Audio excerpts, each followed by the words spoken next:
Good afternoon or good morning. I'm Christine Williamson, and I'm here with my partner, Kristen Souls. We are here to give you updates and the initiatives of DCMA and DCAA. We also like to give you updates on the National Defense Authorization Act, IRS issues, AICPA issues, anything that, federal government contractors and folks that do business would like to know about and to keep up to date. We're really glad to be with you here. We have been doing this for a number of years. I think we've lost track now, but you see that we pulled out our shirts, DCMA and DCAA, and we pulled them out of the chest to bring out information for you, and we're glad that you all are here. Today is not only important about our class, but we may find out about the vote that's in the House on the shutdown and the laddered continuing resolution. And big things are happening in Washington, D.C. today, where there's a march for Israel. Maybe 60,000 people might be here in Washington, D.C. So we just pray everything is peaceful there. So for the next hour and a half, you're with us. And Cohen Resnick is, excited and happy to always provide this. We do provide CPE, so you have to listen for at least 75 minutes. You have to complete 5 of the 7 polling questions. There is 7.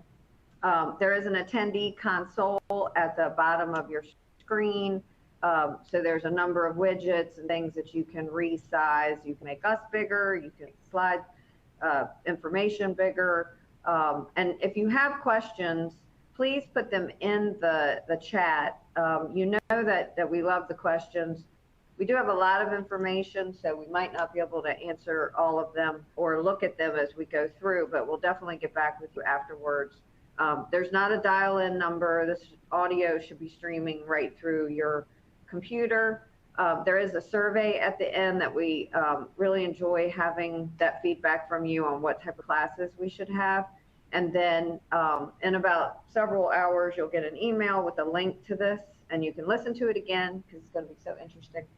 And if you're experiencing any delays, try pressing F5, hitting on your keyboard, or we've got other folks reading the Q&A, and so if you're having problems with polling questions or what have you, they can help you through that too. So remember that this is prepared for informational purposes and general guidance only, and there's things that are changing, there are things that are specific to your organization. So really this is meant as a general information, and if you need to obtain specific professional advice, reach out to us or other advisors that you may have. And then Cohen Resnick, if you haven't been to any of our lunch and learns before, we have various different industry practices, and one of them that's a large practice and very fruitful and busy is the government contracting industry practice here at Cohen Resnick, and we help federal government contractors optimize their performance, whether it's through consulting, audit, tax. We provide that full life cycle of from winning the RFP to ongoing operations to that required reporting, and then even through contract closeout. So we are here for you. GovCon is one of the top 3 fastest growing industry groups at the firm. And before the class, Christine and I were scrolling through the folks that had already logged in, and I saw a lot of client names. So thank you for that. Thank you for helping us be one of the fastest. We're one of the fastest growing. That's because there's so much to keep up with. There is. I mean, it's just amazing. I love to do this class because it makes me get all up to date and attend conferences throughout the year so we can give you information, which that's where we get information from, is from various other conferences. Of course, we're trolling through DCAA's report to Congress each year, DCMA's website and DCAA's website with their newsletters and articles and interviews. Of course, the Gauge report that we do gives us a lot of information about the government contracting community. We really learn a lot as well from the president's budget that's put out in March of each year. And so there's just, various different places that we go to, IRS websites, the ICPA, for the information that we provide here. So if you need anything that you see in here, let us know, and we can certainly send you the link, because everything is public knowledge. And then for the agenda, we are going to start out like we always do with the state of the agencies. Kristen will talk about DCAA, and I will talk about DCMA. Then she's going to dive into the report to Congress. I will then take it over and talk about DCMA priorities and initiatives and updates. And then what is happening now, there's so many more grants because of the federal spending since the last 3 years. A lot more of that type of funding. So we need to discuss that, which we wouldn't talk about 5 years ago with government contractors as much. But federal acquisition regulations that are pending, and defense regulations that are pending. And then Kristen's going to talk about the National Defense Authorization Act. And I'm going to talk about ERC and PPP.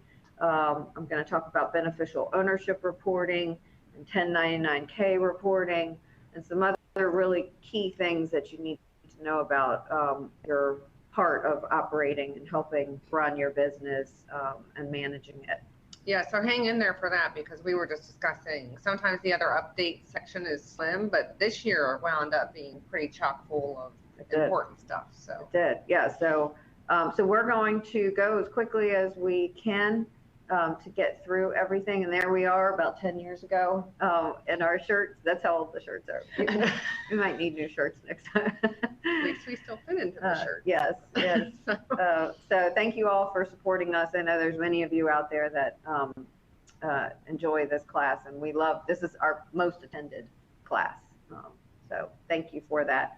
And so we'd like to know who's on by your revenue range, and we have these listed out. So I'll just give you some time, start answering. A would be 0 to 10 million. B is greater than 10 to 25 million. C, greater than 25 to 50 million. D, 50 million and greater to 250. And then E, $250 million company. And then F, we have there for anyone that's a government agency. And so far we've got like 36% answering, and you know that you need to have 5 of the 7 polling questions, and we all need our CPE so it's getting at the end of the year, for our individual CPE tracking. A couple of things that I did want to mention. We do want to thank anyone who is a veteran. We just honored Veterans Day on Saturday. So many of you that are probably listening. We want to thank you for being there. Also, another tidbit is winter is coming in 37 days. That sounds like something I would say. I know. I'm sorry. You took me. And Christmas is like 40 days away. So just interesting tidbits while you're answering your revenue. We're at 77%, and I know there's a few more of you that probably need CPE. So make sure that you answer. And I know we're doing this as soon as we've just logged on. But for the gauge report, when we did revenue range, we had a really good mix of revenue range this year. We always have about 30 to 40% that are 50 million and below. But the other half were large businesses. So I really feel like the gauge has a really good rounding out of information, and it just keeps getting more and more relevant. The gauge is an item at the bottom of your page, so you can download that.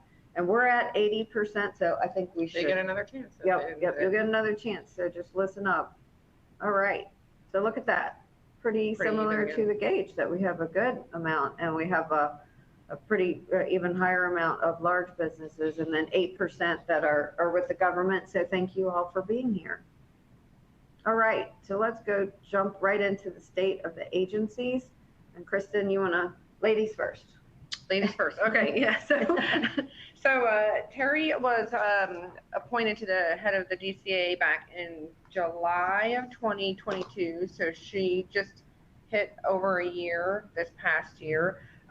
She's been doing some road shows and some presentations at various different conferences. Generally, you know, what she's been out talking about is some of the same things that honestly face us, Christine, in the accounting profession.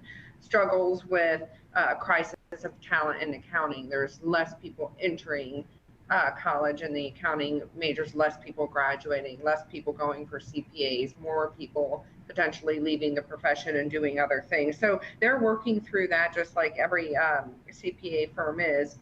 And there's stiff competition for their resources in the commercial market as well. So people leaving DCAA and going to firms like ConResnick. So they're really looking at how, you're going to hear more about this when we talk about the report to Congress, how to automate more, how to do more with analytics, how to start to incorporate AI into their auditing practice. All right. So somewhat similar with Lieutenant General David Bassett. He started in 2020, took over for Admiral Lewis. He's a UVA undergrad and received his master's from UVA, and he's out and about as well. He's visiting contractors, making sure the supply chain is working. He would have been and could have been, you know, changed, and there could have been a reappointment, but we call him sort of like he's on overtime because I was going to say usually because he's in the 3 years. Yep, yeah. But he has stayed on, and I think he just has a passion. I watched him being interviewed a couple of weeks ago by Uninet. They did a good job. Kim Coster, put a shout out to you, did a really good job, and they just went through the gamut of how DCMA is working with the contractors, what DCMA thinks about compliance, what are his most important future initiatives, and one of them was AI and how they improve with AI and how he hires the right people for the job. And it might not always be that that person is somewhere near headquarters, but they're really embracing hybrid and remote workers. And he has held many positions in the Army, so he really understands acquisition. He's just really been around, so I look at him as like a well-rounded leader, and they're probably glad that he has stayed on, but there's no indicative of when he would leave for right now. So so he's staying on, and seems like he's doing a good job. All right, you want to give your numbers? Okay, by the numbers, they're actually fairly consistent. They did have a drop in headcount of about 110, and that speaks to what we just discussed around the ability to attract and retain talent and some of the struggles that DCAA has had in that area. CPAs went from 21 to 19%, so continuing to drop in the number of accredited CPAs as a percentage of their overall staff. Still have the 4 directorates that you see there at the bottom in terms of how they parse out their audit work. Nothing's changed there. Okay. Yes, and so DCMA is a lot larger of an organization because it's various facets of what DCMA does. I mean, they really administer the life cycle of contracts, and it's the number of contracts that Department of Defense and other agencies award. And right now, you can see there's 227,000, 226,000 number of active contracts, and they're of all shapes and sizes. So it takes a lot of folks across the globe, really, to manage these contracts. The workforce is about 3% down in this year. So I actually found data through October of 2023, and from January to October, there's been a decline, and there's a decline from last year as well. And, you know, there could be retirements, but I also think it's just a refinement of the risk areas where DCMA should be managing the contracts. You know, people have left because of COVID and changed jobs, but they've been hiring as well to get the cyber assessment center ready and open to be able to do level 3 assessments for CMMC. So I think it's just been a little bit of right sizing and figuring out the right size that they need. But General Bassett will put in a lot of his writing to Congress that he needs to make sure he's at the right size to manage the number of contracts that DoD and other agencies put out. All right. So our budget, I'll just talk about mine quickly and then pass it over, and Kristen can talk about hers because I don't think yours has changed that much. What's interesting about DCMA is when you look at the size, the program changed more just because of inflation, but the program changed from 2022 to 2023. That 25, that change here, and you're going to see it in the next one, has a lot to do, and I'll click over there, with cyber. So this is where DCMA is really pushing forward to prepare themselves for NIST assessments and CMMC assessments, and to be able to manage the C3 PAL auditors and make sure that we're doing the right work. So if you add both of these together, I'm just going to flip back. This is 1.5 trillion. A billion, not trillion. That's yeah, wow. We're billion. No wonder that guy's not leaving. Yeah. He's got a big. But if you add those two together, it's 1.6 billion. So really, the average pay scale is somewhere around 150 to 160,000 for the people that work at DCMA. But that's including, all the facilities, all of its operations, its travel, but a considerable budget to be able to do all the things that DCMA does. Yeah, and so DCA is consistent here in their budget ask too, and doesn't have as much ask for the cyber side, because the cyber side for them is more internally facing versus how they have to monitor contractors like you will have to do. So all throughout this presentation, actually, you're going to see some pretty consistent reporting in by DCA, which in all honesty is good, right? Because we remember the years that they had a lot of rocky starts and stops, and you had some GAO and IG things happening and change in leadership. And so consistency probably is a welcome thing for DCAA. And if you Google the March 2023 budget for DCMA and DCAA, there's a lot of information there. And so I have it right here in front of me, and I'm always looking at it, but it gives you a lot of information. It's not a lot to read, but it gives you a lot of information about the strategic goals. And the other thing that's in the budget, which all of you need to look at as you're preparing budget, there's one extra working day in 2024. Oh, leap year? So they have that in the budget. Oh. I'm not sure if you put it in yours. So in the DCAA budget. Oh, I thought you meant in my personal budget. So, but word to everyone, write that down, that if you count the number of working days, make sure when you do your budget, you budget for that extra day. All right. And now I'm going to turn it over to Kristen, and you're going to give us the DCAA report to Congress. All right.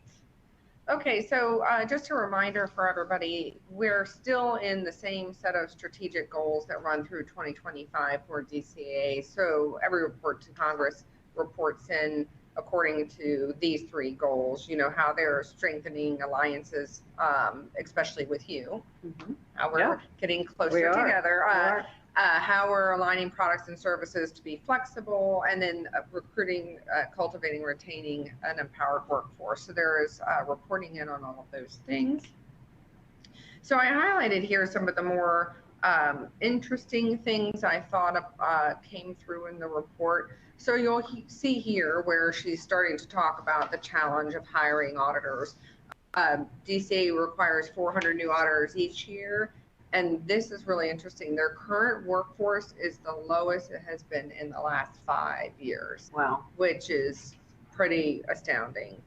They estimate approximately 15% of their identified workload is not at all even being performed because the staffing levels are at the lowest that they've been in 5 years. And they're looking to build more efficiencies in things like data and analytics and other tools that help compensate for that low staff shortage. So when you're screaming at me to get stuff done, you just remember, Yeah. I got the lowest staff I have in 5 Okay. All right. Get your AI to get working and you'll become more efficient. So then they also talk about kind of where they are post-pandemic about coming into the office. So they now have all employees are required to be in the office 2 days per pay period, which is not a huge, tremendous amount. But again, I think it's one of those things where when you're talking about how do we balance, we're struggling to find people in the workforce, and if you push too hard on the return to work, do you lose resources, do you gain resources, and that's what everyone's kind of working through.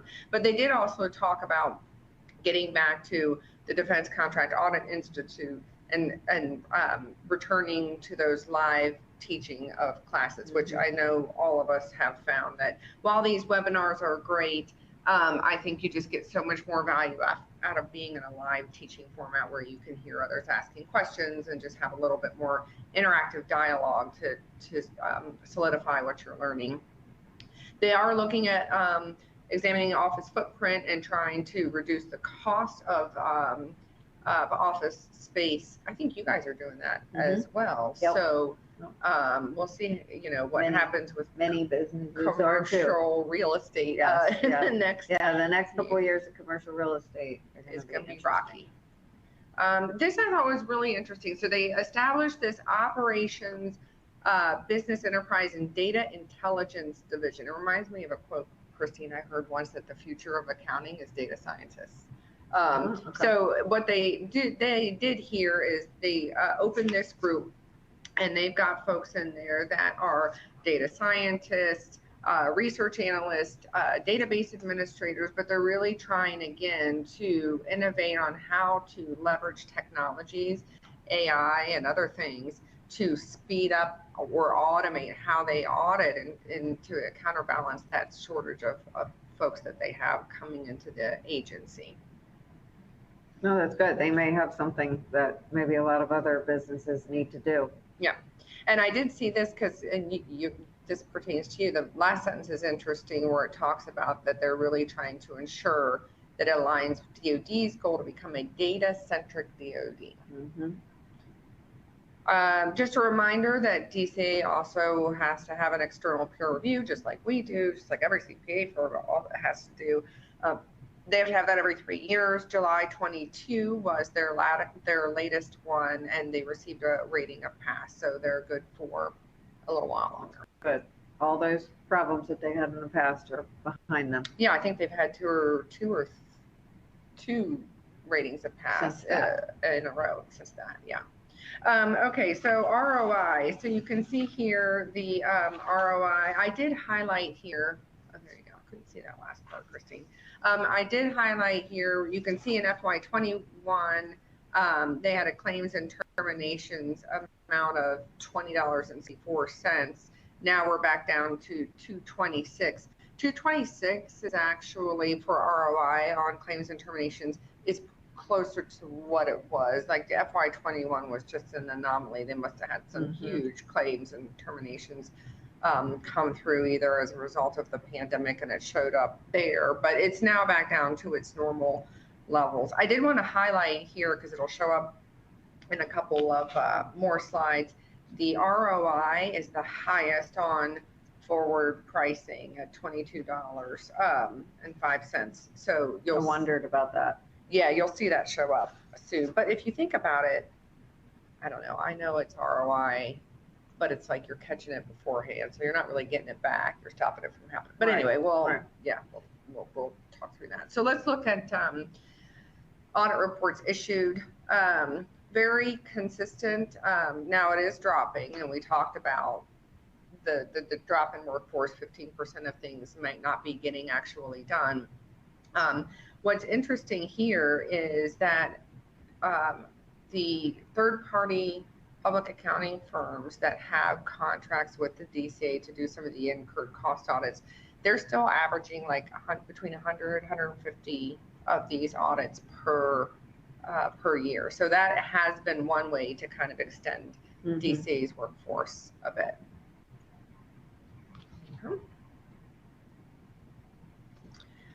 Incurred costs by methods closed.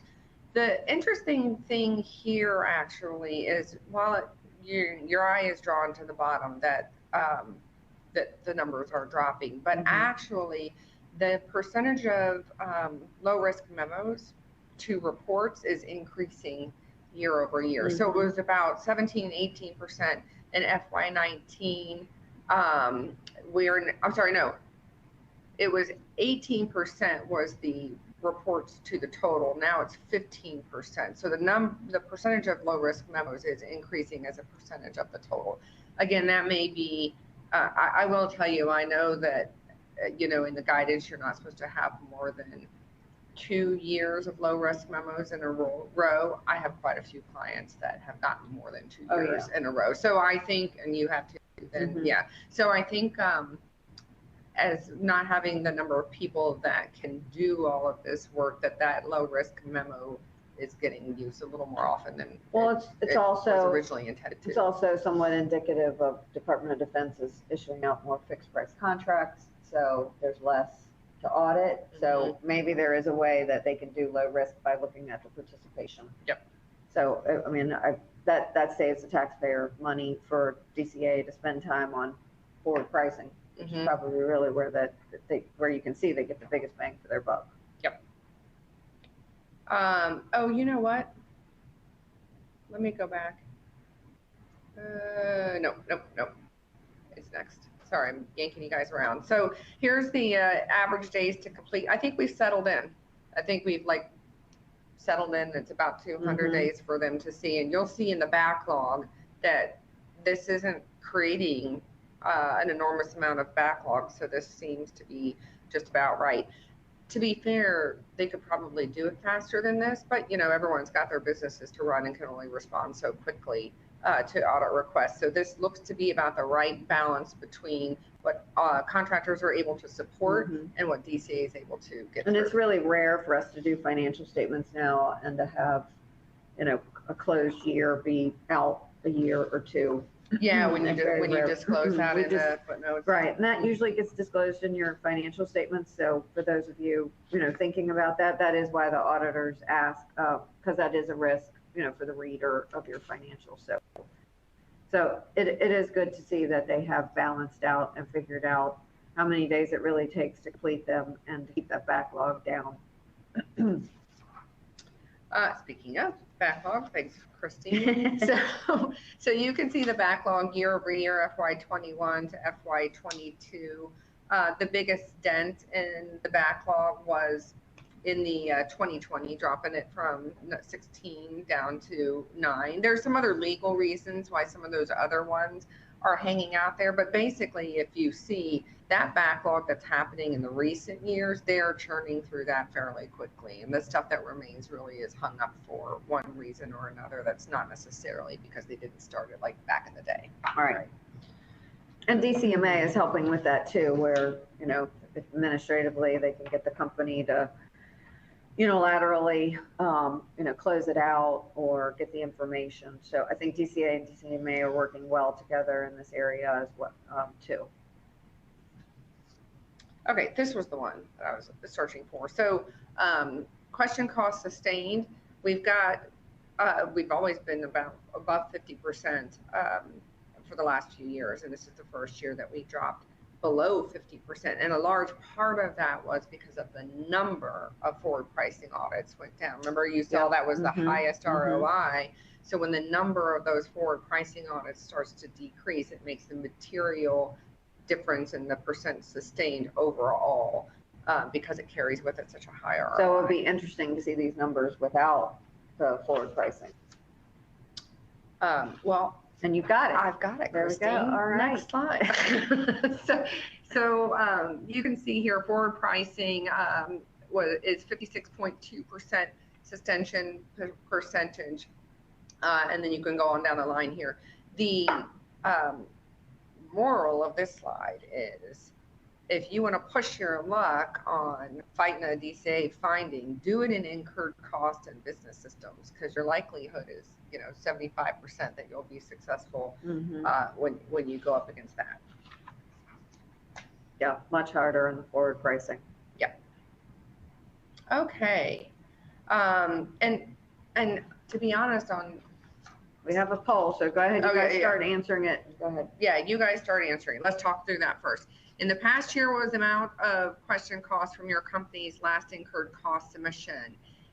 0 to 10K A, 10 to 50 B, 50 to 100 C, 100K plus D, and then E is not applicable. So while we've got folks starting to answer that question, we did have this poll in the gauge question, the last gauge report, and there was some interesting things that happened there. So maybe while they're answering, you can start to talk about that. Yeah, so while you guys are answering, give you a little bit of time, we saw an uptick in question costs in 2023, and it's a little bit up to the levels of 2020. And so, you know, I think there's more companies coming into government space that maybe aren't familiar with government contracting. That's number one. I think number two, you have not only companies, but the resources, you know, the contract people, the accounting people, they also need to be trained in government contracting. So you need to have, we're going to talk about training later. You know, the auditors, we're seeing better auditors out there at general, because there are public accounting firms like ourselves that are helping out different agencies, also helping out DCAA. So, you know, there's also better systems now. Most companies, you know, are buying one of these type of systems that do government contracting. So it might be easier for the auditors to detect. It might be that the folks don't have the education that they need. So I think it's a combination, and it's also larger companies that answered the gauge report. So this is an average when we show it to you all. Yeah. So I think all of those kind of fit together, and probably as an average, it's probably about the same for the past 5 or 6 years. Yeah, so we're going to close it here in just a second. 75% submitted. The other two things is I think we have more commercial entry. So there's commercial government mix of costs, and that can get a little sketchy. And there was another great point, and I forgot it, but I'll remember it. You'll think of it. But yeah, we're at 78%. I know we were at 80, so we'll give you guys just a few minutes. I think also indirect rates are really being scrutinized right now at the composition of your rates. And, you know, we had too many rates before, and now after the pandemic, a lot of people are consolidating and changing their rate structure. So I know what my point was. Oh, good. M&A activity. I think companies combining, and that's gotten a little sticky too. Yep. Okay. All right, we're at 79%. We are closing it. All right.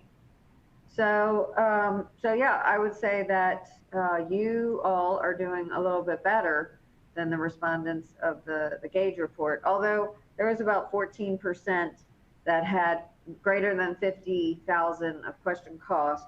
And I'd say for the gauge report, it's about, it's probably a little bit bigger than that. It's probably closer to 20%. Mm-hmm. So let's see what the gauge shows you. All right. So this circle there just kind of explains a little bit more and magnifies 21, 22, and then that uptick in 23 in the 10 to 50 million that had question costs. So, you know, I think the moral of that story is, you know, read up.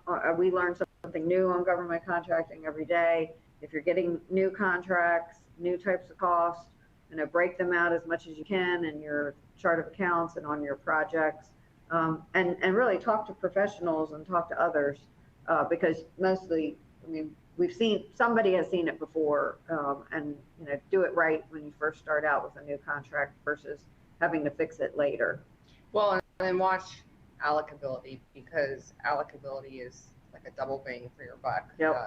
That DCA looks for. So sometimes that can trip folks up. Well, and we're letting subcontractors put their time into our timekeeping and not requiring as much documentation from them. So there's just a lot of things to think about allocability and unsupported costs. Okay, new MRD. So we have a few here that I've listed. I'm not going to go into detail over all of them. Revised procedures for real-time audits is pretty self-explanatory. They're talking about early and often engagement or pricing proposals, and that's generally they need to set timing up because it's critical to award. Your compensation cap for 2023 calculation, and it's listed there in your bottom right-hand corner, so you have that. The one that's a doozy is the cost impact for a unilateral cap change. And Christine, when was the last time you saw a 22-page MRD? So, don't see MRDs that long anymore. So it was a doozy, and the reason it was so long is because I had a number of examples in it that walked you through in theory what they were talking about there. But basically it's new rules that are aimed to prevent double dipping or like windfall profits to the contractor from unilateral cap changes that had an impact due to cost shifting, either between cost type and fixed price contracts or CAS and non-CAS contracts. So what they talk about is that you just can't aggregate those changes. They want to see, how they basically, you can't aggregate them, right? So if you're shifting from a fixed price to a cost plus, you'll see in the examples, they're netting one out and they're only allowing the impact to go through. Right. It makes sense when you walk through all of the examples in theory, but talking about how to calculate this in like complex real world cap change examples, it's going to be kind of pretty difficult to walk through the process that they've outlined there. So more to come on that. I mean, I got to tell you, I read it 3 or 4 times and I still was trying to think through how is this actually going to work in practice. So it's going to be a difficult one to navigate. And if you need that, let us know. Sometimes these MRDs disappear from the DCAA.mil website. So if you need that, if you are thinking you have to do a cost impact because you're changing your rates or other things, that is something to take a look at. And there's data scientists to build something that can make a cost impact a lot easier to do. We shall see.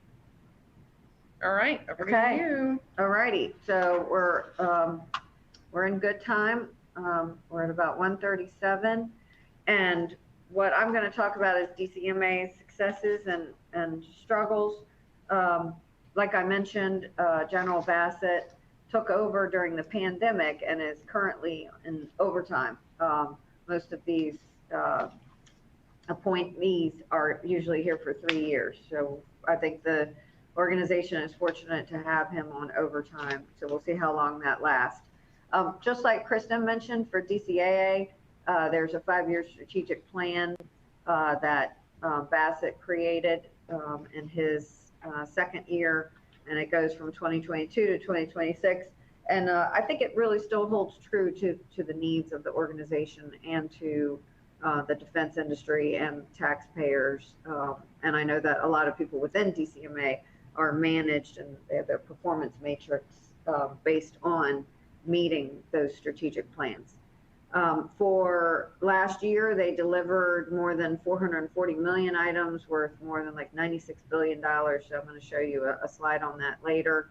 They're transitioning the way General Bassett mentions it. It's to a smart and a trusted hybrid workforce. So they did a lot of outreach to the personnel and the organizations, and it came back that they really feel like they have been working well as a hybrid workforce. And so they're going to go out and hire people in different places because they can't find the people around where some of their installations are. So he said, I'm not going to make this difficult. I'm going to try to find the right people to run the organization. They did move their data centers to the DoD 365. So there were other software and databases and networks that they had. Now everything is all in one place for the agency. So that was a big success for them over the last couple of years. And then they continue to evolve on comprehensive structural changes with the facilities, consolidating offices, downsizing and optimizing in Maryland, Virginia, here in Chantilly, and then out in California and in Ann Arbor, Michigan. And then they are cost sharing spaces we're sharing with you as well. So DCMA and DCAA are working together more and more, and I'll tell you a little bit more about that when I get to his interview that he just had. So the struggles are that the workload continues to increase, but the FTEs change is really flat or declining, as I mentioned. There's also where there's a comment, it's interesting in the budget request, it says, and I'll read it for you, the DCMA annual budget is not commensurate with DoD's continuous investment in weapons and materials, resulting in an increase of misalignment of DCMA, a possible misalignment with DoD risk. So what he's saying is, you know, you can't cut my budget and continue to issue as many contracts as you have because I have to manage those. So it's just sort of like DCAA with audits. How am I going to get all these audits done when I don't have enough people and I have budget constraints? So that's something that they've always struggled with. And then securing the defense industrial base, really it's securing it, meaning how do we keep the bad guys from getting the data that the DIB holds? And the cost of compliance has been a complaint, and General Bassett said he feels that and he understands that companies are having that, but he made a comment about, you know, you got to do some push-ups to build your company up. And he's been mocked a little bit for saying that. So that right balance of, you know, how much cost of compliance is and what the benefits are, I think they're struggling with. And then really finding his replacement, you know, we don't know when that's going to happen, but because he is such a force and is doing such a good job with the agency, I'm sure finding his replacement is going to be difficult. And then something that a lot of folks haven't talked about, and it's a hunch, but, you know, CMMC keeps getting pushed out, and, you know, we went from CMMC 1.0 to 2.0. I wonder if a little bit there's some back hidden rooms where if DCMA isn't really ready, then of course you might have to push CMMC out. You might have to push those FAR interim rules out. There's not a lot talked about that, but if you look at it in his 2022 budget, he asked to hire all those people and set up that cyber. So really, I don't think he could have had it set up this year yet.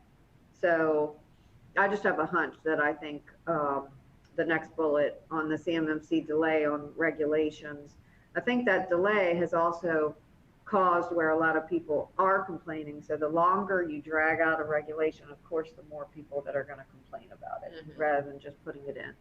And then they continue to balance on-time delivery to the warfighter of all these items, but be just as efficient as they can be. So he talked a lot about that in his interview. So the defense acquisition community, really, you know, this is what it looks like. The Secretary of Defense, and then you have the Joint Chiefs of Staff Chairman, who is General Charles Brown, and you have your buying commands, Army, Navy, Air Force, Marines, and the Space Force, and DLA. So this is where DCMA is managing a lot of these contracts. And then DCMA sits under the Undersecretary of Defense. And just to mention, this chairman, the Joint Chiefs Chairman, Charles Brown, he was just approved, but there are 300 nominations still waiting to be approved. And there's a senator in Alabama that's been blocking a lot of those since March, and a lot of you know that. So there's a lot of nominations that are waiting to be confirmed, but at least the Joint Chiefs of Staff Chairman was approved. All right, so in the DCAA organization chart, you know, these are who manage those 10,000, 11,000 people, in addition to the military personnel that DCMA hires as well. DCMA is at Fort Greg Adams. So that used to be Fort Lee. That was renamed in April of 24. And just an interesting piece of information is that Greg and Adams, they're two Black officers that excelled in the field of acquisition and sustainment.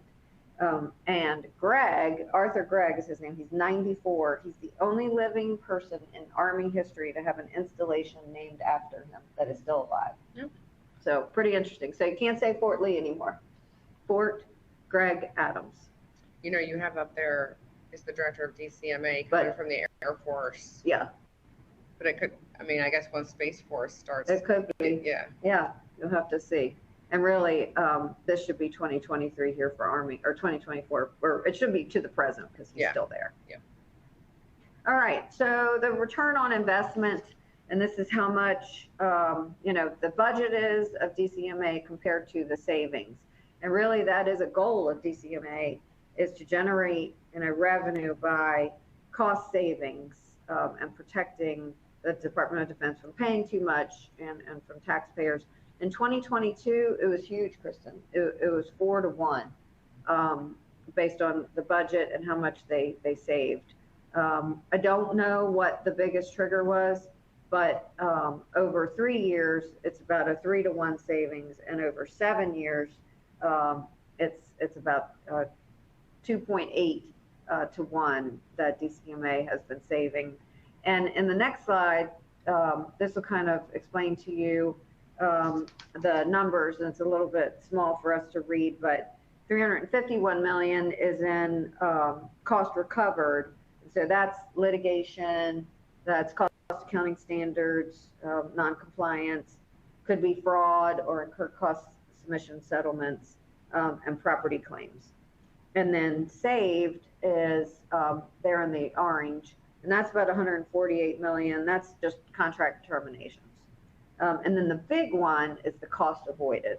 So that's where they're looking at the should cost, they're determining commercial pricing, and also avoiding surge support or providing surge support to the cutter.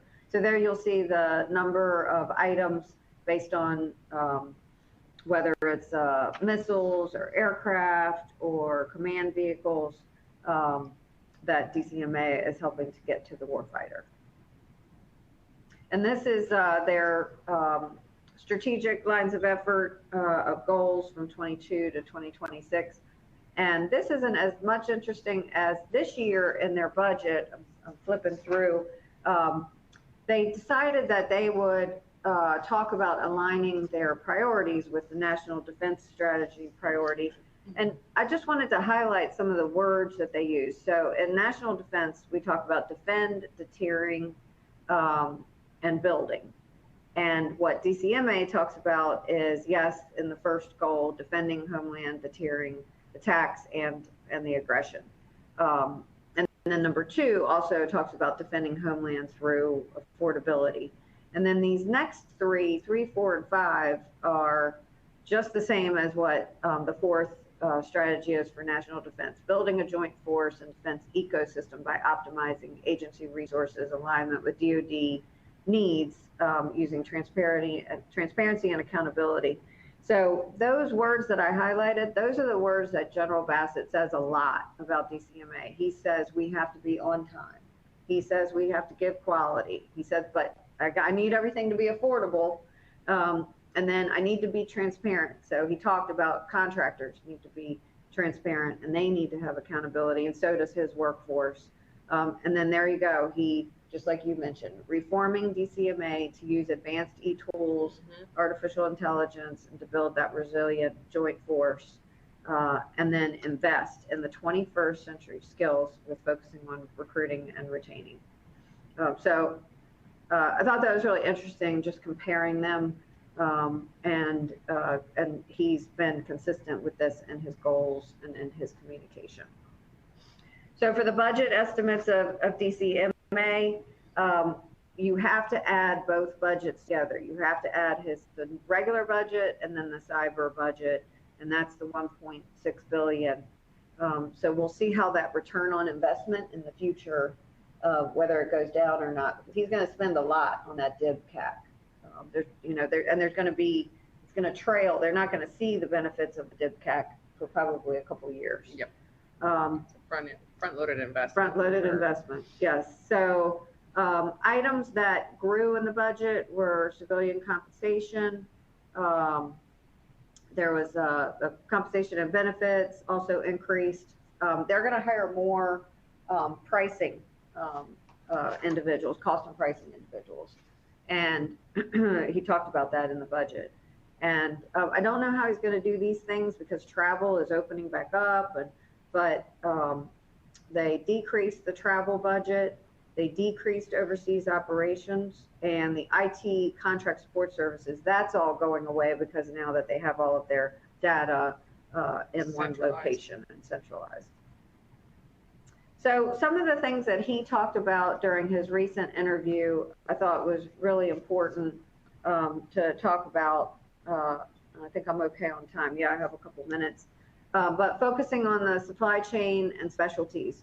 Interesting, he said 70% of the DoD systems are in sustainment mode.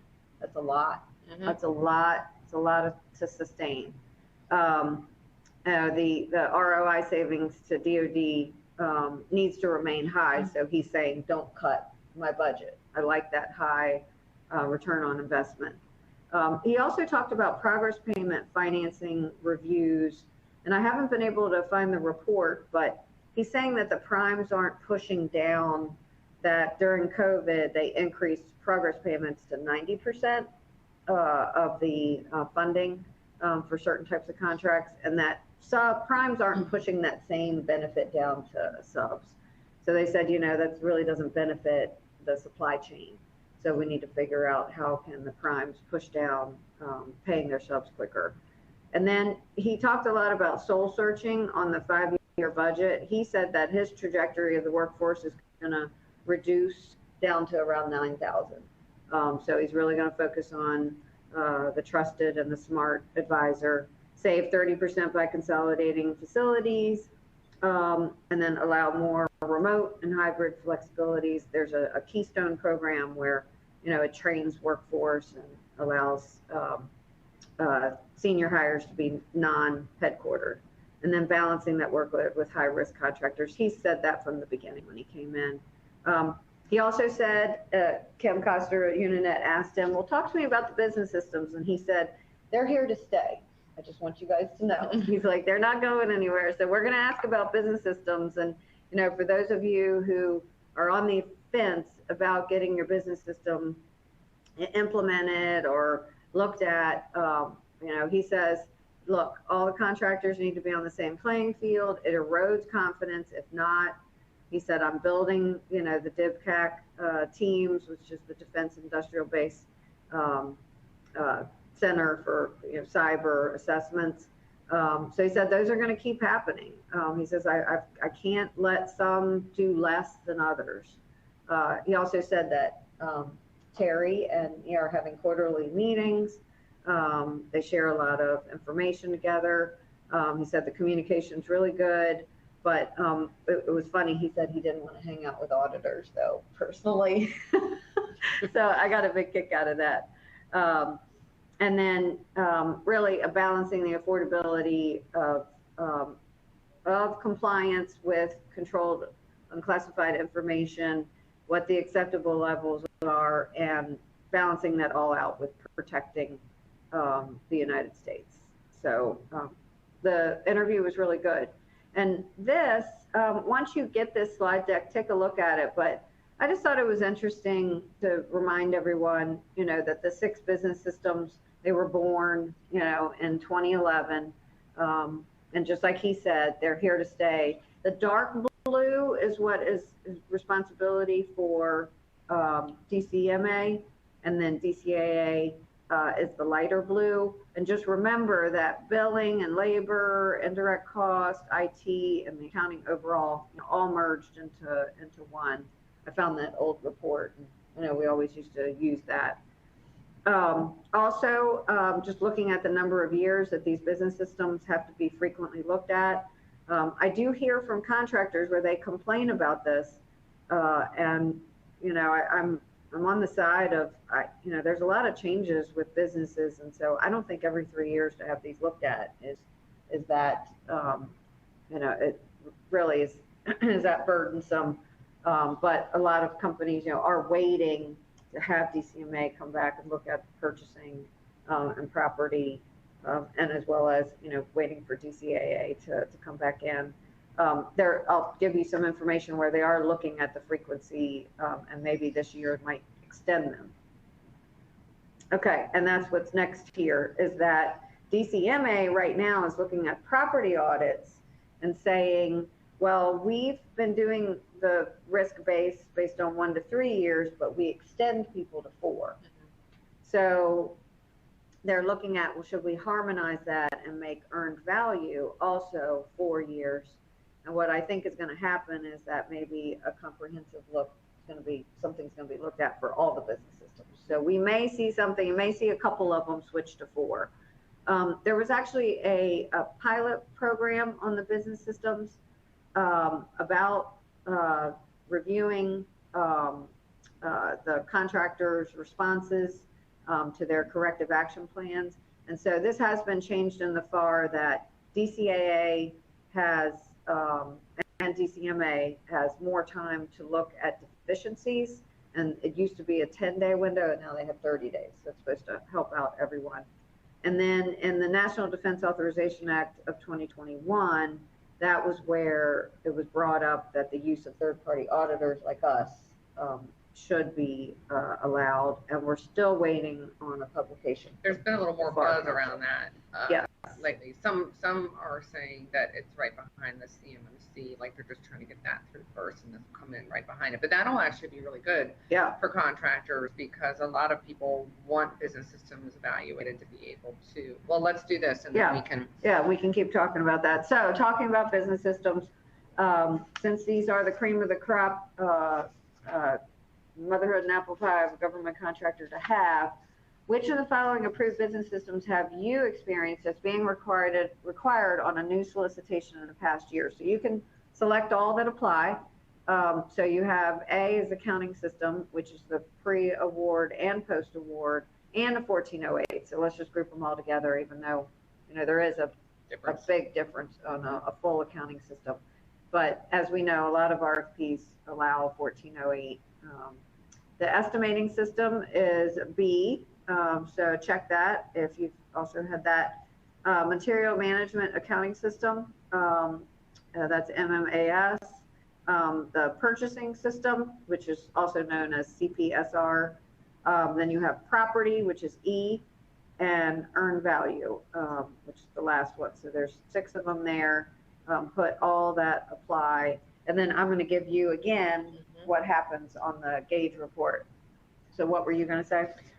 No, I was just going to say that having the option to have third parties provide information on business system helps not only with, hey, we've had a business system change within 3 years, we need to get it reviewed, or we can't get somebody out here, or we've had an M&A activity, need to have a re-review. It just helps contractors navigate more quickly changes in their business where they might not be able to get DCA's attention. Well, and what DCA said, I remember reading a couple of years ago, was when they hired CPAs, like a firm like us, they could then focus on business systems. So they let the DCAs work on incurred cost submissions, and then they would do a business systems. We do have a chart on how many of them that they've looked at. It's picked up.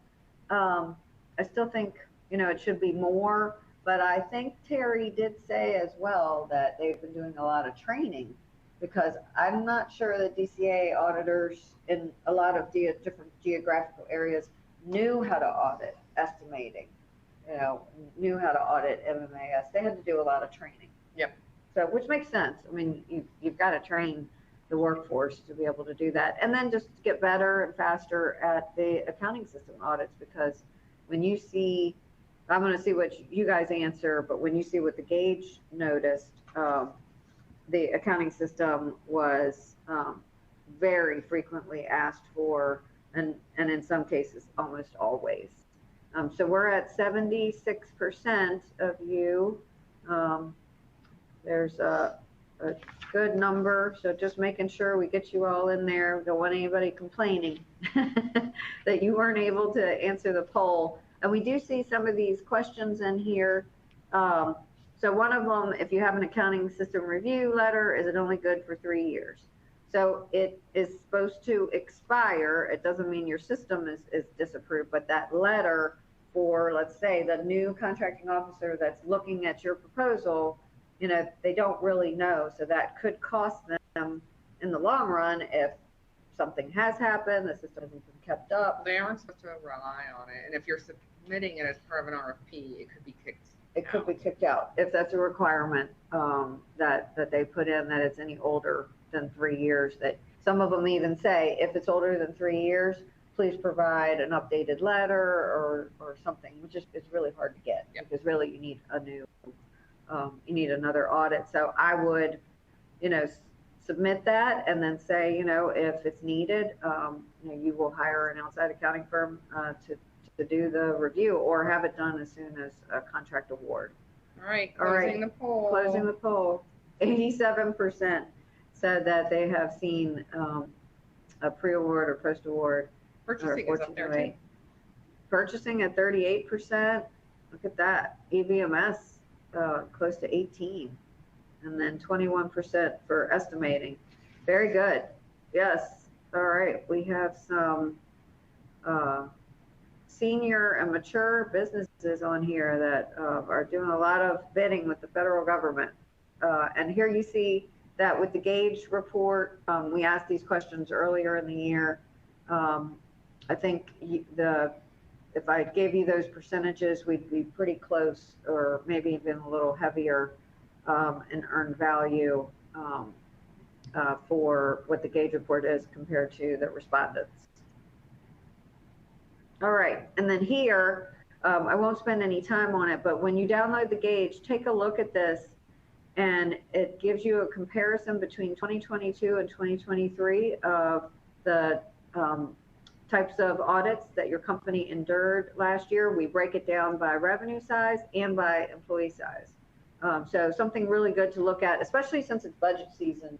And, you know, we just talked to you and said that General Bassett, you know, said these things aren't going away. All right, and then for business system reminders, you know, do your training, compare your indirect rates and your FTEs from the Gauge report. You know, make sure that if you can, get the contractor business repository information from your administrating contracting officer, and then also, you know, look at your indirect rates and make sure that, you know, if you need to make changes, you need to start making changes now for your future budget.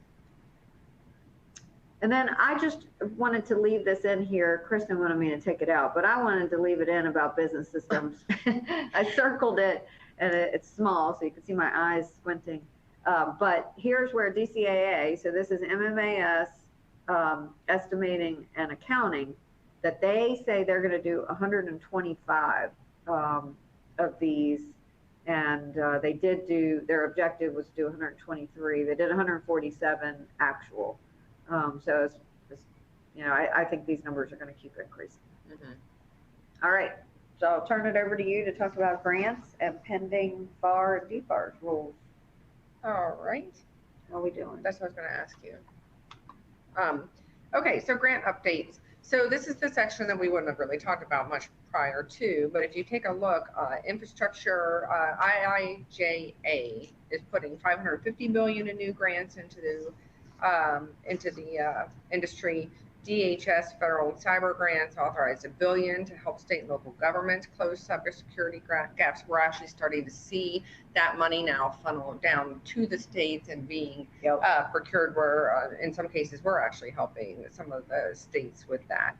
The IRA, $391 billion on energy and climate change. We're seeing a lot of renewable energy type companies entering the market that we're helping them navigate those. And the CHIPS and Science Act, $52.7 billion. So just a reminder for those who are trying to receive these grants, sometimes there's a perception that grants compared to contracts are easier to navigate, but they have audit requirements that come with them. They also have things like the Violations of False Claims Act that come with them, where you have to kind of decide if you look good in orange or not. You know, you got to look through that. So you have to be prepared. We look good in Conrad. We do look good in Conrad. No, but not the other kind of orange. Yeah. So along with the IIJA also comes the Buy America, Build America components, which has a lot more expansion of domestic production preferences that also come with compliance monitoring and other things. So basically, you can't take your foot off the gas and think that this is easy peasy lane. You do have to be ready to comply with these grants. Just threw in here for again, when people download the slides, to be able to see where they can go to look for opportunities and grants on all those 4 areas that we just mentioned. This I pulled because we were wondering if all those numbers that we just showed you were starting to move the needle in what agencies were awarding which grants. And as you can see, they are actually fairly consistent with the prior year. I think what's not being told is next year, I bet you we start to see this, because you and I and others in the group have really been working with a lot more clients who are starting to bid and win and starting to receive this grant funding. So I think the spend is happening right towards this tail end of this, you know, Q3, Q4, and into next year, and we'll probably see it. It's taking a while to come out. Yeah. Yeah, it has to navigate through the procurement process. Right. So we have a question now. Yep. I'll switch to that. I'll let you go ahead and ask that. Okay, so with everybody, the it's a poll. It's a poll. Poll. With the infrastructure funding mostly being issued as grants, is your company equipped to manage a grant versus a contract, or both? So go ahead and answer here. Yes, we have both grants and contracts. You only have contracts. You have partial knowledge of managing a government grant, and we have neither grants nor contracts, need to learn both, or we're a government agency. You know what's interesting with the grant that we've seen a lot more, Christine, is the grants have been going to, like we said, some renewable energy and other types of companies that are, we would consider non-traditional government contractors who aren't used to the space, but what they bring from a commercial perspective to the government is very valuable. So these grants are going out, and they're for a defined period of time and a defined purpose. And we've started to talk to them about how they have to manage this. And some of them are saying, you know what, you guys we're just going to outsource the accounting piece of that. And then when it's done, we're going to just roll it all down, and we're not going to have it affect our business, because they want to have the opportunity to further the development of some of the things that they're doing, but they do not want some of these compliance components with it. Yeah, and it's, I mean, big companies that are established that are now winning some of these grants. And yes, they're saying, I'm not going to change my business practices. So yeah, I'm going to firewall it off somewhere. Yeah. So that makes a lot of sense. One of the slides I'm going to go over in a little bit, I'll just do it now while we're letting people answer, is that the expenditure threshold for audit is being proposed, being changed to from 750 to $1 million. So we have that slide later on, but you know, it's due 9 months after year end. Really, there's just a lot of non-federal companies and for-profit entities that just have never had this before. And so that is one of our reminders that we're going to mention at the end of the presentation as well, that if you have won a grant, really look at your expenditures. It's not how much you've been awarded, it's how much you've expended in that for the calendar year. And so we're at 78%. We're going to go ahead and close it. We're going to close it, so you guys get your answer in. Oh, someone just nick of time just got in there. Okay, so we're going to go ahead and close it. So grant only contracts, and then grants and contracts need 2%, and they've got some partial knowledge. So that's a higher number than it was when we asked this question. Yep. In prior we years. asked that last year in the gauge. We didn't ask it in the 2023 gauge, but we did ask it in 2022. Okay, so in the interest of time, I'm not going to go through all of these, but you guys can look them up, and if one of them looks to be like it would affect your business. So FAR and DFAR rules pending and updates, and a couple that have actually passed that I just threw in there to make sure people were aware. So let's talk about the definition of commercial item. So that one, the DoD finally issued a rule to amend the definition of commercial item, and what they did was separate that into commercial product and commercial service, which the rest of the regulations all speak to that term. Yeah, so that's been sitting there for a while. That have been sitting there for a while. Quick closeout procedures threshold. That is now issuing a final rule to update the quick closeout procedures for total unsettled direct costs and indirect costs to be allocated don't exceed $2 million. So if you have contracts that fit that now, you can move through the quick closeout process, and hopefully they don't have to have as many of the class deviations as they had to have previously for that. The other one that I thought was interesting that we can hit is, let's hit whistleblower. So whistleblower protection for contractor employees. They enhanced whistleblower protection for employees in this pending rule, and they're also making permanent protection for disclosure of certain types of whistleblower information. But also what it did was the prohibition on reimbursing the legal fees for defending against like retaliation claims applies to subcontractors as well as contractors now under this proposed rule. So they're making sure that it goes all the way down. And that just became November 6th. Yep.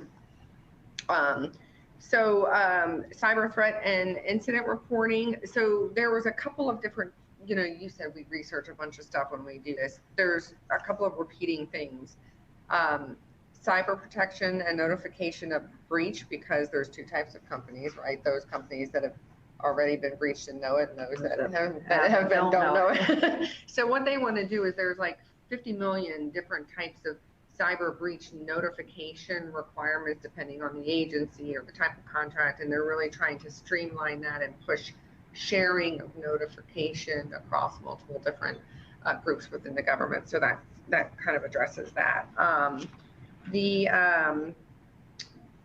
Let's talk about the TikTok and ByteDance apps. That's not pending anymore, but that just came about in October, where the phones that are used on federal contracts can't have TikTok or ByteDance apps on them. So now you got to use your kids' phones if you want to look at. I didn't have it.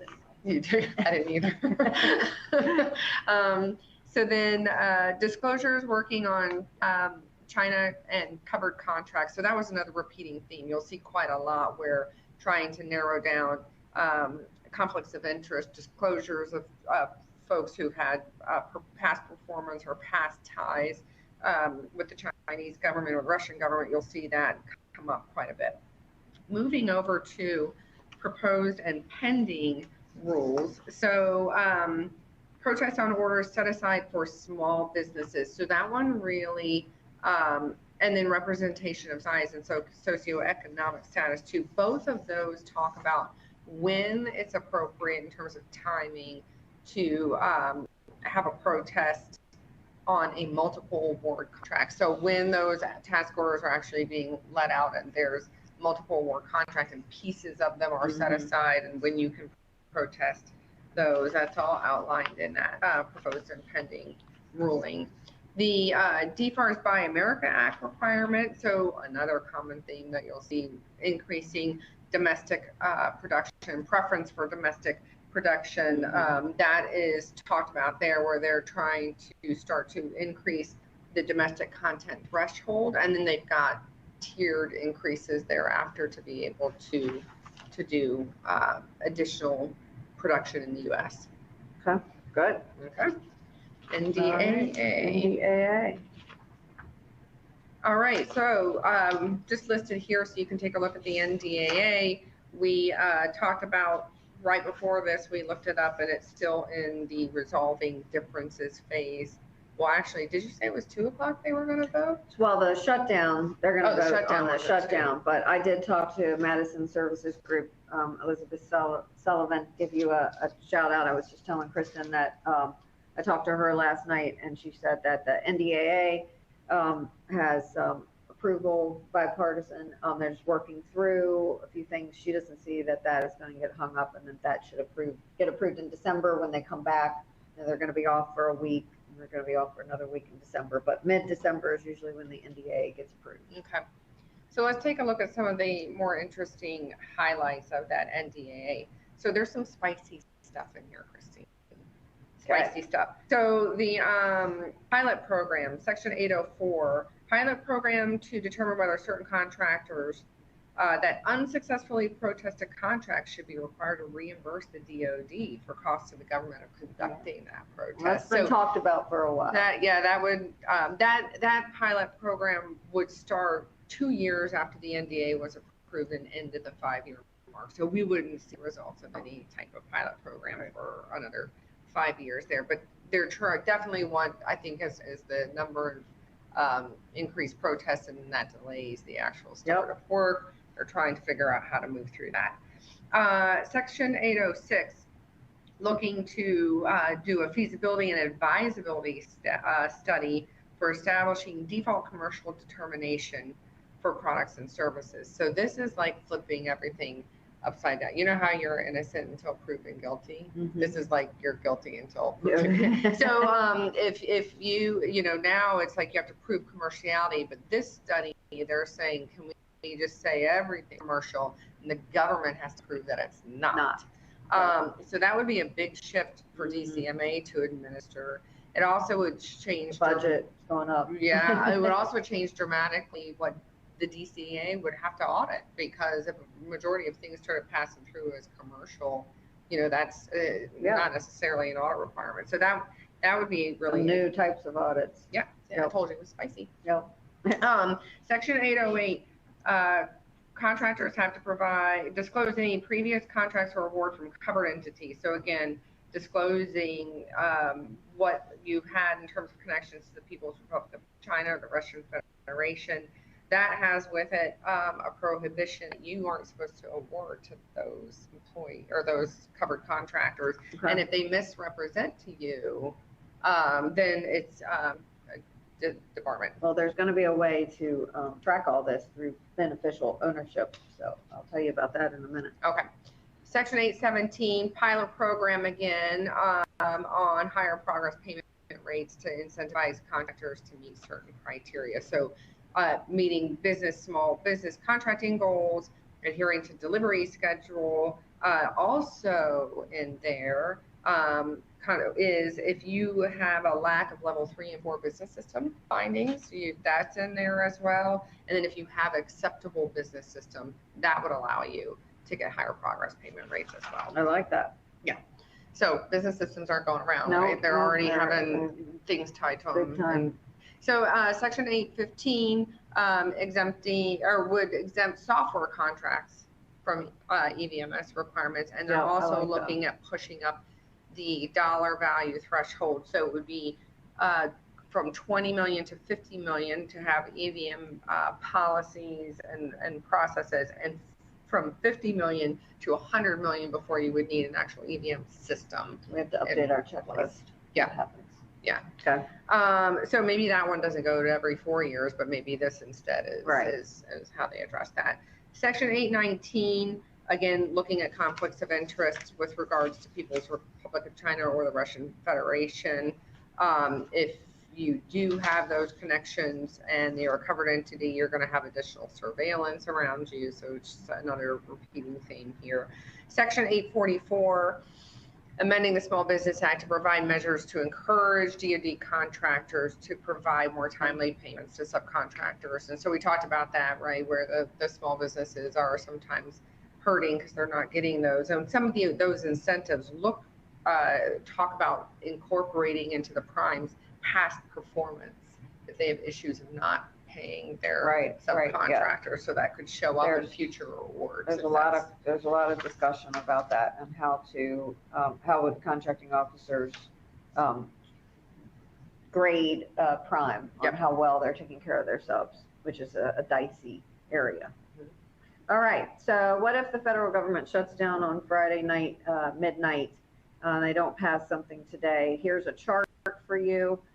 And I really, focus a little bit probably on work at a government facility and, sort of look at, is the government personnel accessible? Do you have access to permitted information? Can you go to another site? I think at the end of the day, you want to document as much as you can if you can't do the work and you need to stop work per FAR 42.1303. What we do know is that, right now it looks like Speaker Johnson is going to put forth a laddered continuing resolution. We don't like continuing resolutions at all, but, if it keeps the government open, the Democrats look like they're going to approve that in the Senate. If it passes through the House today, that would be 4 bills funded through January 19th. And then the other 8, because there's 12 to be approved on, would be February 2nd. And really, though, if you look at it, between the Dems and the Republicans, we're like $100 million apart from each other, because it's the 2022 spending or the 2023 spending, and that's a $100 million difference. So they don't want to shove an omnibus bill down everybody's throat in the holiday. They want to extend this and then separate it out between January and February and really work out that $100 million difference. So yesterday they were putting it through the Rules Committee, and then I think Speaker Johnson decided he thought he had enough votes for today. So let's see what happens, and fingers crossed, because I think the travel is going to be the highest in history for this Thanksgiving. So we don't need TSA to not be there and shut down. It would ruin a lot of people's holidays. So a couple other spicy items, since you used the word spicy, that's pretty good for these other section. The employee retention credit, it was halted from submitting any additional applications with the IRS on September 14th, and that will go until December 31st. There was aggressive marketing to a lot of applicants, and the IRS heard this from businesses and tax professionals that, I was getting texts from ERC companies that wanted to do application. I was getting phone calls. I don't know if you got them, but my phone's listening to me, so maybe that's why I was getting a lot of that. But we were getting phone calls from attorneys where payroll companies had subbed out the calculations and they weren't done correctly. So on October 20th, the IRS issued a voluntary withdrawal process of your application of your 941 amended returns. And so there is a process to be able to pull that back. It's sort of like PPP all over again. Remember, you applied for PPP, then you went and you withdrew your application. So look at how to do that. You can actually pull it back if even if you've got not had the check cashed, but you've gotten a notification that it's going to come, you can pull that back. And some people have the checks and that they're holding on to it. So probably something folks need to look at. Beneficial ownership. This is all about corporate transparency, and a lot on some of those NDAA items where we're concerned about who's getting federal contract awards. We don't know. The federal government has no centralized location, complete information about all legal entities in the United States and who owns what. So they think this is going to probably affect about 32 million companies the first year. So next year, if you're not exempt, you will have to go to the Treasury Department and fill out a couple questions on who has control over your business and who at least owns 25%. And beneficial ownership has a lot of definitions in it. So companies that are in existence now that aren't exempt, you will have until next year, the end of next year, really by January 1st, 2025, to put the information in. So stay tuned to that and really look at that closely. Financial crimes enforcement. Yep. Yep. So Section 174, that's being applied to federal funded research. This is where you either deduct your research and development as expensed all in 1 year, or you have to amortize it. This has been all over the place for the last year. Really, the tax professionals and companies have been discouraged if you work for the federal government and you have to collect all that revenue and recognize it, but then amortize the cost. We're really hoping and working in the back with various folks that can help on the Hill that maybe can change this for 2023. But for 2022, a lot of people had to file tax returns with amortizing their research and development. Another item, and we're getting to a polling question here soon, and actually why don't I do that and then I'll talk about the 1099K reporting at the same time. How about that? And then we'll come back to CMMC. Yeah, that works. Okay. All right. So CMMC, we both have mentioned it. DCMA needs to set up the DIPCAC, and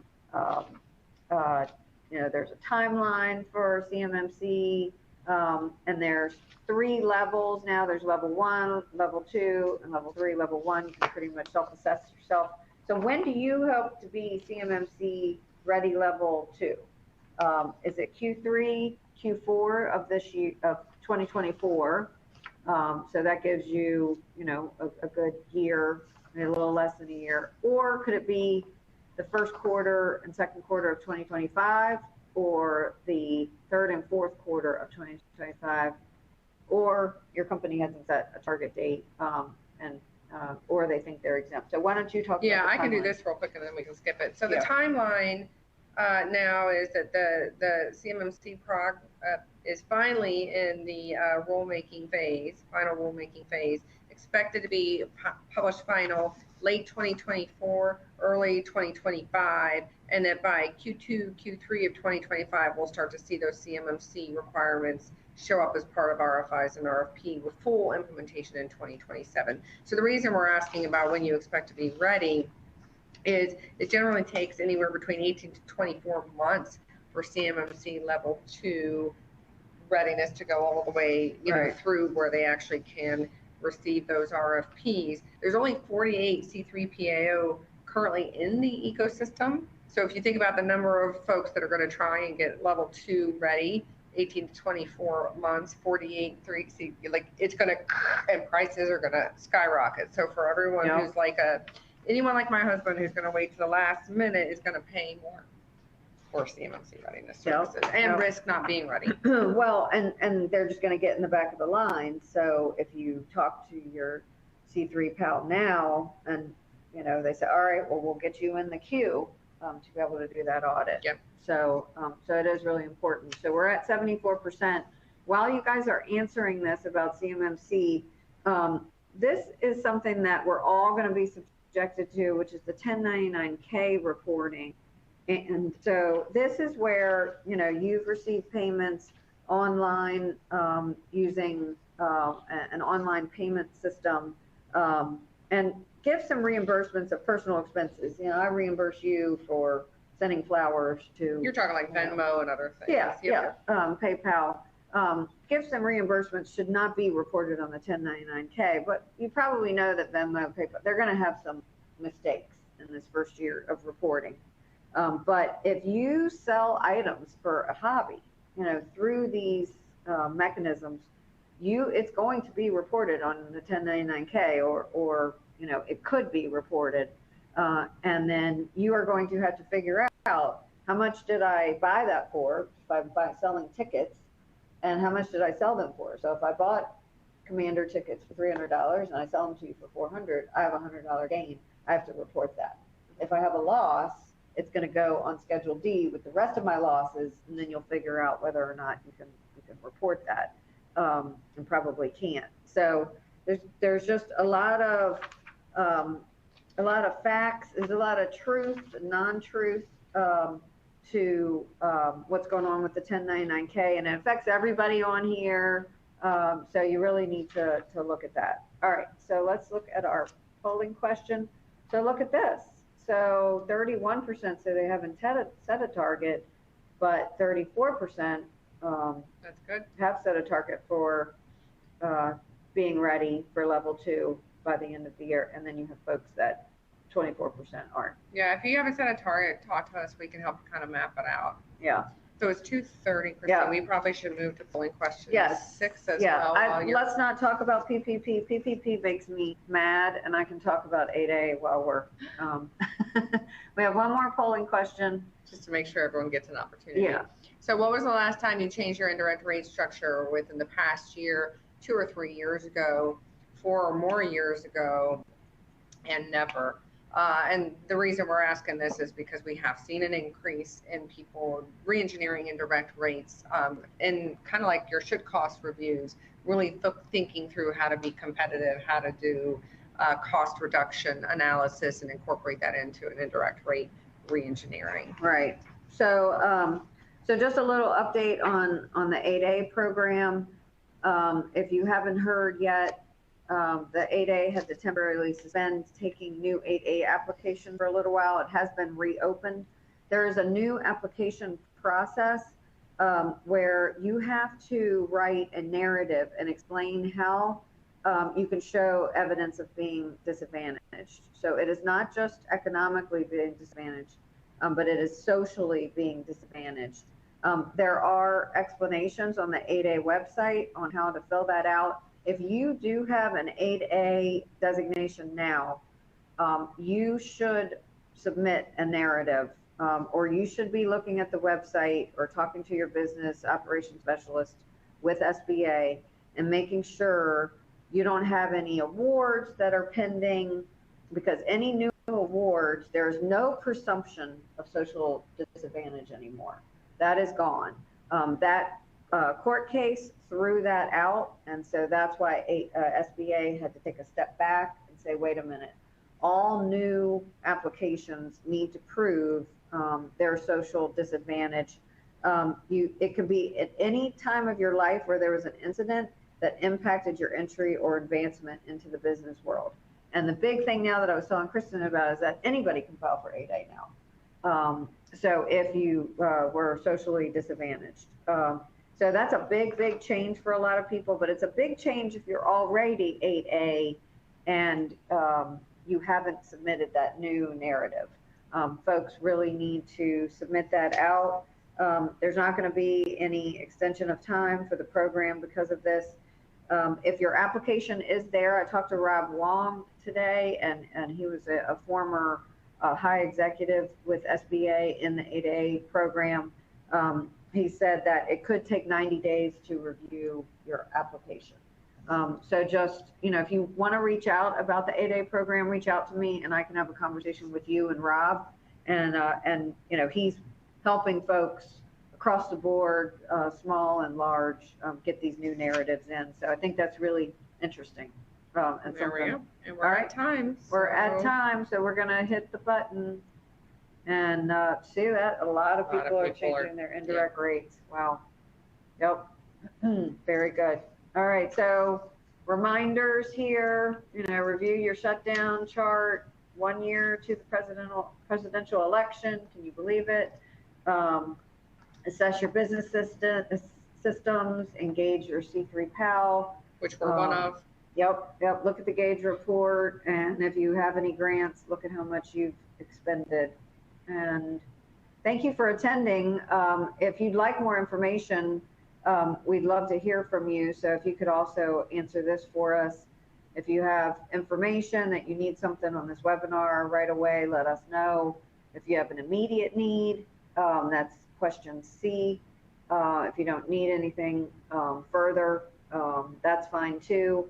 But we want to hear from you, and we want to help you guys with your business. You can tell we've done a lot of research, so it's all fresh in our minds. So ask us now before it goes away. I might forget. Well, thank you guys for attending today. Good job. We did it. Till next year. Till next year. We're doing this again for Fed Pub. So if anybody would like that link, our folks can get that out to you. It's going to be after Thanksgiving, and it will be an hour. So we still have a few people answering.